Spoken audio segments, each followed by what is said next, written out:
सध्या मराठी वर्ष गणनेनुसार अधिक मास अर्थात पुरुषोत्तम मास सुरू आहे। या पावन पर्वानिमित्त मंदिरांमध्ये सार्वजनिक आणि कौटुंबिक पातळीवर विविध धार्मिक अनुष्ठानांचे आयोजन केले जात आहे।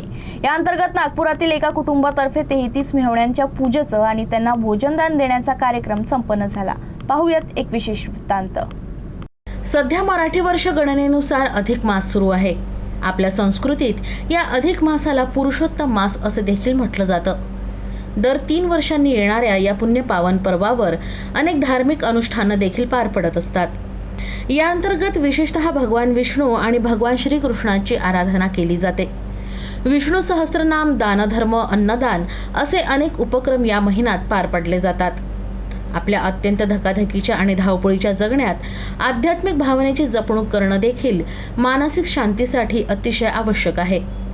आधुनिकता आणि आपल्या महत्त्वपूर्ण अशा परंपरा यांचा सहसंबंध देखील नेहमीच आनंद देणारा आणि समाधान देणारा ठरतो। पुरुषोत्तम मास देखील हे त्याचंच उत्तम उदाहरण। अधिकस्य अधिकम फलम, पुरुषोत्तम मास म्हणून म्हणला गेलेला हा दर 3 वर्षांनंतर अधिक मास येतो। पण हा स्पेशली हा जो मास आहे तो हा मास 19 वर्षांनंतर येत असतो। त्यामुळे याचं या वर्षीचं विशेष महत्त्व आहे। दुसरी गोष्ट, आजच्या या अधिक मासानिमित्त आपण दानधर्मादी कर्म करण्याचं विशेष महत्त्व गणले गेलेले आहेत। बाकी कुठलेही धार्मिक कृत्य आपण या दिवसात करत नाहीत, पण दान धर्म आणि जप तप आणि विशेष करून विष्णू सहस्रनामाचा जप करणे किंवा विष्णू सहस्रनामांचा अध्याय वाचणे हे फार महत्त्वाचे आणखीन याचे समजल्या जाते। म्हणून याला पुरुषोत्तम माससुद्धा म्हणतात।